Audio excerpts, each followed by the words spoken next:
भूमध्य सागरीय वन की बात करें तो भूमध्य सागरीय वन में ये वन महाद्वीपों के पश्चिमी भागों में शीतकालीन वर्षा प्रदेशों में पाए जाते। प्रमुख वृक्ष की बात करें तो ओक हो गया, जैतून, चेस्टनट, पाइन आदि। यहाँ रंग बिरंगे पक्षियों की क्या होती है, अधिकता पाई जाती है। इसे वृक्ष का विश्व का फलो उद्यान भी कहा जाता है। यह अग्नि से नष्ट नहीं होने वाले पौधे और सूखे में रहने योग्य जीव जंतु पाए जाते हैं। यहाँ मुख्य रूप से खट्टे फल जैसे कि संतरा, नींबू, अंगूर, नाशपाती, शहतूत, अनार आदि के लिए प्रसिद्ध माना गया है। उसके बाद में शंकुधारी वन की बात करें, शंकुधारी वन तो इनका विश्व के वन क्षेत्रों के अंतर्गत सर्वाधिक विस्तार है। इनको टैगा वनों के नाम से भी जाना जाता है। ये वन उत्तरी ध्रुवीय क्षेत्र के चारों ओर विस्तृत है। ये वन यूरोप, एशिया, उत्तरी अमेरिका महाद्वीप में उस अक्षांशों में पाए जाते हैं। इनका वर्धन काल केवल ग्रीष्म काल तक ही सीमित रहता है। इन वनों में मुलायम लकड़ी पाई जाती है। कैसी लकड़ी, मुलायम लकड़ी। प्रमुख वृक्ष की बात करें तो इन वनों में देवदार का वृक्ष, चीड़, फर, स्पूस, हेमलॉक आदि। वन्य प्राणी में साइबेरियन क्रेन, लोमड़ी, लमक, समूर आदि पाए गए। उसके बाद में पर्णपाती वन की बात करें तो पर्णपाती, ये मध्य अक्षांशीय पर्णपाती वन की बात करें, ये वन शीतल जलवायु तटीय प्रदेशों में मिलते हैं। शीत ऋतु में इनकी पत्तियां गिर जाती है। प्रमुख क्षेत्रों की बात करें, उत्तरी पूर्वी अमेरिका और दक्षिणी चिली में पाए जाते हैं। प्रमुख वृक्ष में ओक हो गया, बीच, मैपल, वालनट, एस, चेस्टनट आदि। उसके बाद में उष्ण कटिबंधीय पर्णपाती वन या मानसूनी वन की बात करें, इन वनों में उष्ण कटिबंधीय सदाबहार वनों के पश्चात सर्वाधिक विविधता पाई जाती है।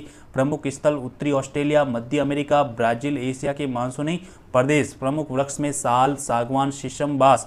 इन वनों की लकड़ियां फर्नीचर के लिए, यातायात, निर्माण सामग्री बनाने में काम आती है। वन्य प्राणी की बात करें तो शेर, बाघ, बंदर, गोल्डन लंगूर आदि। उसके बाद में सवाना बायोम की बात करें तो जो सवाना बायोम, ये एक पार्कलैंड भूमि है जहाँ घास भूमियों के क्षेत्र में कुछ वृक्ष भी पाए जाते हैं। पार्कलैंड जो कि दक्षिणी अफ्रीका में। सवाना क्षेत्र की प्रमुख घास जिसमें हाथी घास 5 मीटर लंबी होती है। सवाना घास के प्रमुख क्षेत्रों की बात करें तो भारत हो गया, ब्राजील, पूर्वी ऑस्ट्रेलिया आदि। वेनेजुएला में ये बायोम कहलाता है। और लानोस, ठीक है। वन्य प्राणी में हाथी, चीता, शेर, जंगली भैंस, हिरण, दरियाई घोड़ा, जेब्रा, तेंदुआ, गीदड़ आदि पाए जाते हैं। उसके बाद में घास भूमि बायोम की बात करें तो इसे अर्ध शुष्क महाद्वीपीय घास भूमि की बात करें तो प्रमुख वनस्पतियों में बफेलो, लेंटाना, सूर्यमुखी, लौका घास आदि पाई जाती है। दक्षिण पश्चिम में रूस और यूक्रेन में स्टेपी, दक्षिणी अफ्रीका में वेल्ड और ब्राजील में कैंपोस घास भूमि पाई गई। मध्य अक्षांशीय आर्द्र घास भूमि की बात करें तो ये उपोष्ण आर्द्र जलवायु प्रदेश, ऊंचे घास के मैदान। उत्तरी अमेरिका में प्रेरिस कहा जाता है, दक्षिणी अमेरिका में पंपाज, ऑस्ट्रेलिया में डाउन्स, न्यूजीलैंड में कैंटबरा, हंगरी में पुस्टाज। मरुस्थलीय बायोम की बात करें तो ये महाद्वीपों के आंतरिक भाग में पाई जाती है जहाँ बहुत ही कम वर्षा होती है। यह वनस्पतियों का प्राय अभाव पाया जाता है, छोटी झाड़ियाँ मिलती है। प्रमुख वनस्पति में बबूल, खजूर, खेजड़ी, नागफनी आदि पाई गई। टुंड्रा बायोम की बात करें तो 60 डिग्री उत्तरी अक्षांश से ऊपर की यूरोपीय, एशियाई, उत्तरी अमेरिका के भागों में वनस्पतियां बहुत ही कम पाई जाती है। प्रमुख वनस्पतियों की बात करें तो जंगली झाड़ियाँ, लाइकेन, एल्गी आदि। वनस्पति का जो वर्धन काल है ग्रीष्म काल के केवल 3 महीने तक रहता है, ठीक है। टुंड्रा प्रदेश के प्रमुख पशु में रेंडियर हो गया, ध्रुवीय उल्लू, कस्तूरी बैल, बर्फीली लोमड़ी, चिल आदि पाए गए। टुंड्रा प्रदेश के निवासी क्या कहलाते हैं तो एस्किमो। बर्फ के घर क्या कहलाते हैं तो इग्लू। यहाँ के निवासियों का मुख्य खाद्य पदार्थ सील, मछली।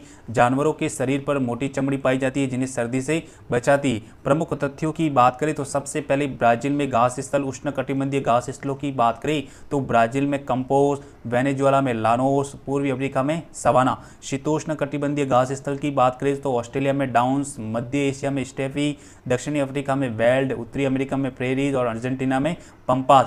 दलदली क्षेत्र में उगने वाली वनस्पति हाइग्रोफाइट कहलाती है। मरुस्थलीय क्षेत्र में उगने वाली वनस्पति जेरोफाइट कहलाती है। टुंड्रा प्रदेशों में उगने वाली वनस्पति क्रायोफाइट्स कहलाती है। कठोर चट्टानों में उगने वाली वनस्पति लिथोफाइट कहलाती है। तो ये हमारा टॉपिक था प्राकृतिक वनस्पति के बारे में, ठीक है ना। दलदली, मरुस्थलीय, टुंड्रा और कठोरी चट्टानों में ये वाली वनस्पतियाँ पाई जाती है। Thank you.